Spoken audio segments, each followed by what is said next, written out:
बसाए जो कुछ कहूँ तुम्हारी कृपा मोते कछ ना बसाए।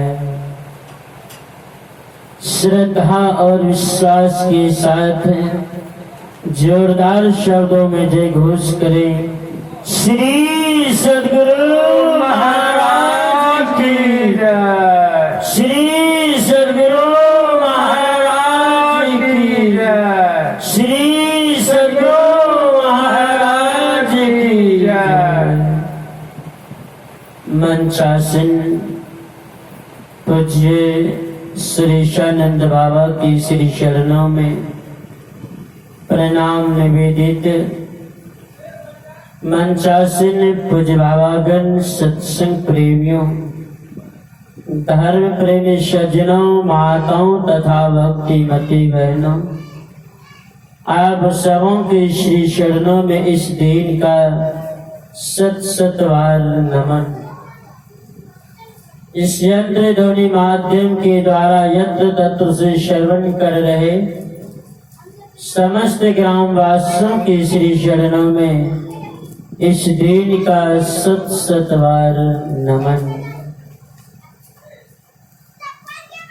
बड़े ही देर से संतों भगवंतों के कल्याणकारी विचारों को हम आप श्रवण कर रहे हैं। संत महापुरुष कहते हैं मानव का जीवन सर्वश्रेष्ठ जीवन है और इसी जीवन में रहकर जो काम करना चाहिए वह काम कर लेना चाहिए, देर नहीं करना चाहिए। भगवान शिव मां पार्वती से कहते हैं, देवी वही मनुष्य धन्य है जिस मनुष्य का जीवन भगवत भजन में लगा हो।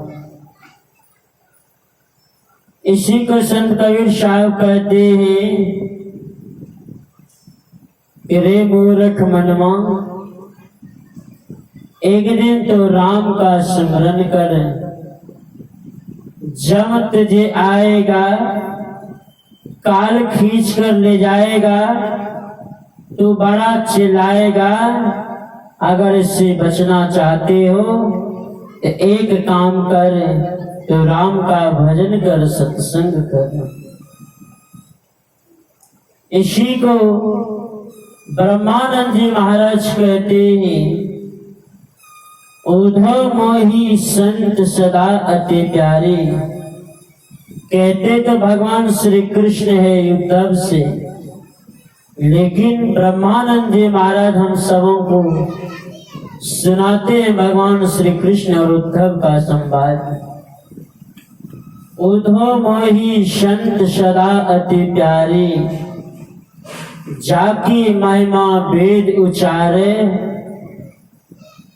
कहते हैं वह जाकी महिमा वेद उचारे, वे ही हैं संत भगवान। ब्रह्मानंद जी महाराज कहते हैं, मेरे कारण छोड़ जगत के भोग पदार्थ सारे। भगवान श्री कृष्ण कहते उद्धव से, हे उद्धव, संत जो होते हैं मेरे कारण से संसार का सारा भोग्य पदार्थ छोड़कर मेरे शरण में आ जाता है। इसलिए मैं संत को कभी भूलता नहीं हूँ, भक्त को भी नहीं भूलता हूँ। दूसरी जगह ब्रह्मानंद जी महाराज भगवान श्री कृष्ण और उद्धव का संवाद सुनाते हैं, बिन सत्संग मोही नहीं पावे, कोटि जतन करी हारे। उद्धव मोही संत सदा अति प्यारे। इतना ही नहीं, भगवान श्री कृष्ण उद्धव से कहते हैं, हे उद्धव, जो संतन के सेवक जग में सो मोही भावै, उद्धव मोही संत सदा अति प्यारे। सत्संग करना चाहिए। सत्संग कैसे होना चाहिए? उपनिषद काल के ऋषि कहते हैं, मनुष्य जब सत्संग में लग जाता है, जिस प्रकार तेल जब हम आप गिराते हैं जमीन पर सरसों का, तेल का जो अटूट धारा रहता है, उस समान सत्संग में प्रेम होना चाहिए। जो कबीर साहब कहते हैं, 100 वर्षा भक्ति करे, एक दिन पूजे आन, 100 अपराधी आत्मा परे 84 खान। 100 वर्ष तक भक्ति करते हैं संत का, गुरु का, परमात्मा का। अगर एक दिन भी दूसरे का संग करते हैं, दूसरे की भक्ति करते हैं, दूसरे की पूजा आराधना करते हैं, कहते आपका जीवन, आपका किया हुआ वह व्यर्थ चला गया और 84 के चक्कर में चले जाएंगे। कभी कभी लोग तर्क दिया करते हैं कि सत्संग करके भी अगर हम छठ करते हैं, जितिया करते हैं, भगत करते, रामधुनी करते, शिव चर्चा करते हैं, हर तरह का पूजा पाठ करते हैं, फिर ये सब उन्हीं की तो है। लेकिन संत महापुरुष कहते नहीं। एक शायरकार बने बड़ा अच्छा मजाक करते हुए कहा है, जिस प्रकार एक स्त्री अपने पति के साथ जीवन पर्यंत समय बिताई हो, अगर एक दिन भी वह स्त्री अपने पति को छोड़कर दूसरे पुरुष से प्रेम करती है, वह 100 वर्ष का किया हुआ व्यर्थ चला जाता है। कहते हैं अगर 100 वर्ष तक पतिव्रता का पालन किया है आपने, एक दिन भी अगर आप पराये पुरुष को, पराये मर्द को बुरी नजर से देखते, आपका किया हुआ सारा व्यर्थ चला जाता है। भगवान शिव कहते हैं मां पार्वती से, हे देवी, एक काम करो, संतों के समागम में चले जाओ। संतों के शरण में जो चले जाते हैं उसका अधोगति नहीं होता है। शास्त्रकार में एक कथा आया है, नारद जी एक दिन भटकते घूमते हुए, तीनों लोकों में भ्रमण करते हुए एक दिन भगवान शिव के नगरी जाते। भगवान शिव वहां पर नहीं होंगे, कहीं गए होंगे। भगवान शिव का अनुपस्थिति पाकर नारद जी कहते मां सती से, हे मैया, क्या भोलेनाथ आपसे प्रेम करता है? सती बोली, हाँ अवश्य करता है। अगर प्रेम करता है, मुझे तो नहीं लगता आपसे प्रेम करता है। कासो आप कैसे जानते हैं पति पत्नी की बात? का मैं जानता हूं ना। अगर भगवान शिव आपसे प्रेम करता है तो ये बतलाओ कि भगवान शिव के गले में जो मुंडी टंगी हुई है, ये मुंडी किसका है और क्यों पहनता है? नारद जी वहां से चल देते हैं। मां सती सोचती है, बात तो ठीके कहता है, थोड़ी देर के बाद भगवान शिव आते। भगवान शिव से पूछते हैं, मां सती क्या आप हमसे प्रेम करते हैं? कहा हाँ। इसमें कोई शक है? कहा शक तो नहीं है, लेकिन आप मुझसे कुछ छिपाते हैं। कहा कुछ नहीं छिपाता हूं। तो मां सती से भगवान शिव पूछते हैं, देवी यहाँ कोई आया भी था? कहाँ आया था ना। कौन आया था? कहा नारद जी आया था। भगवान शिव कहते हैं, हाँ यही कारण है तुम्हारे अंदर में संशय जन्म ले लिया है।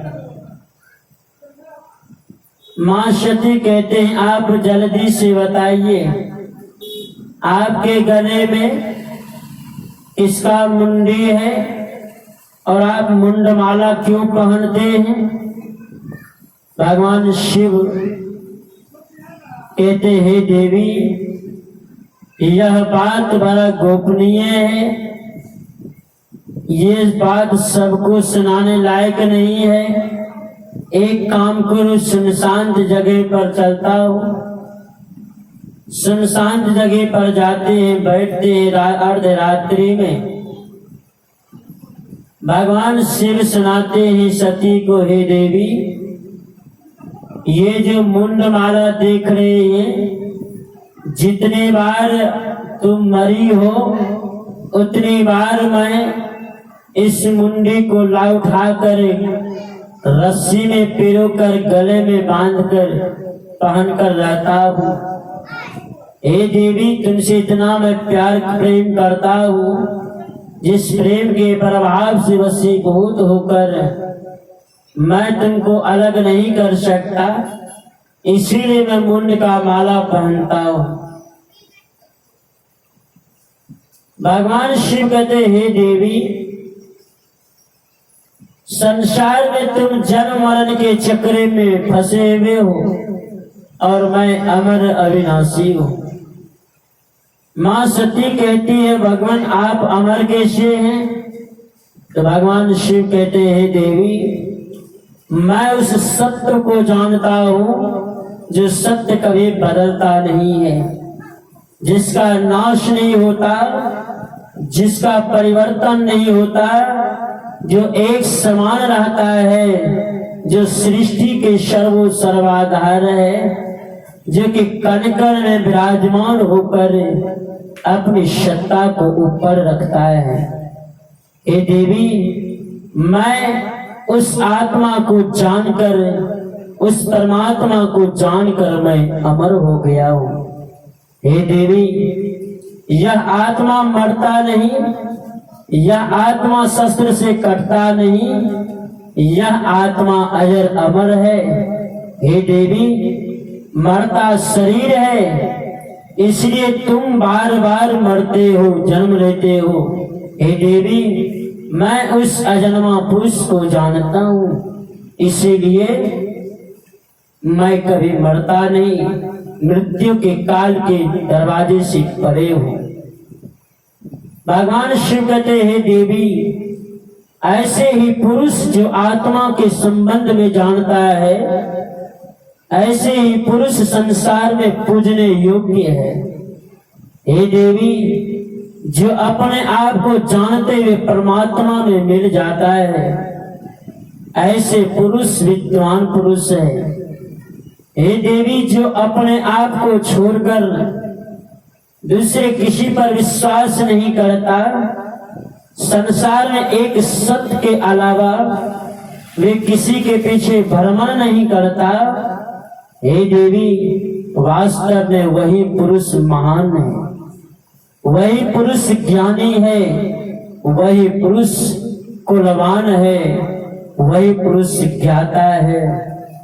हे देवी वह कुल धन्य है जिस कुल में राम का भक्त का जन्म हुआ है।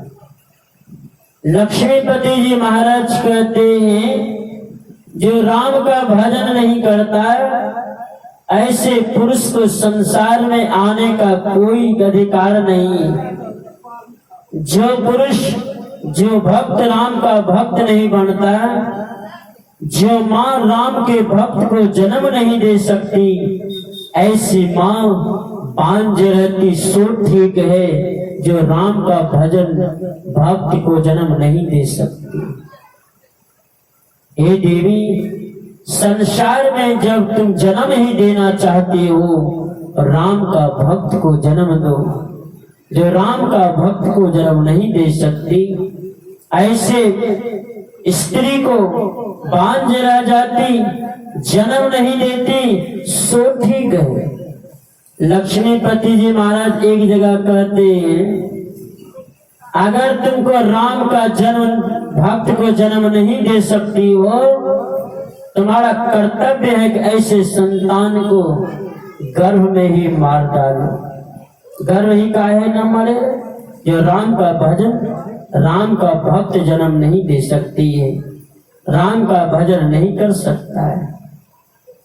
भगवान श्री कृष्ण कहते हैं, हे पार्थ, मनुष्य जब संसार में आसक्त हो जाता है तो संसार के प्रति मोह बढ़ जाता है। मोह बढ़ जाने के कारण इच्छाओं का जन्म होता है। इच्छाओं का जब जन्म होता है, इच्छाओं का जब पूर्ति नहीं होता है, तब उसे बड़ा दुख सहन करना पड़ता है। अर्जुन कहते हैं भगवान श्री कृष्ण से, भगवान, हम दुख भोगना नहीं चाहते हैं, मैं काल के वशीभूत होना नहीं चाहता हूँ, मैं काल के बेड़ी को तोड़ना चाहता हूँ, संसार में अमर रहना चाहता हूँ, फिर भी ऐसा नहीं होता, इसका कारण क्या है? भगवान श्री कृष्ण कहते हैं, पार्थ, ध्यायतो विश्वान पुंसः संगस्तेषुपजायते संगात संजायते कामा कामात् क्रोधा विजायते क्रोधा भवति सम्मोहा सम्मोहा अस्मृति भ्रांशात् बुद्धिनाशो बुद्धिनाशात् प्रणश्यति। हे पार्थ, सामान्य पुरुष विषय का ध्यान करता है। गुरु महाराज की वाणी में हम आप पाते हैं, तन सुख, मन सुख, इंद्रिय सुख सब दुखदाई हो भाई, ब्रह्म खाई हो भाई। ये शरीर का सुख, अच्छा अच्छा वस्त्र पहनना, सुंदर सुंदर तेल साबुन पाउडर क्रीम इत्यादि लगाना, मन चाहा, मन जैसा सोचा, जो करना चाहा सो कर लिया आजादी से, उसे सुख मिला। उसके बाद इंद्रियों का सुख, आंख से अच्छा बुरा वस्त्र, अच्छा बुरा चित्र देखना, कान से अच्छा खराब शब्द सुनना, नाक से गंध लेना, जीवा से अच्छे बुरे का स्वाद, चर्म स्पर्श इत्यादि सारी इंद्रियों का सुख मिलता है। लेकिन कहा किस प्रकार? जिस प्रकार खुजली होने वाला व्यक्ति को, जिसको दिनाई हो गया है, शरीर को खुजलाता है, खुजलाते वक्त बड़ा अच्छा लगता है, जब खुजलाना छोड़ देते हैं तब पीड़ा होता है। का संसार का भी सुख इसी प्रकार है। अभी मेरा 55 सेकेंड समय है, इसलिए थोड़ी देर से ही खुजलाते हैं। इन सब चीजों से दूर रहिए।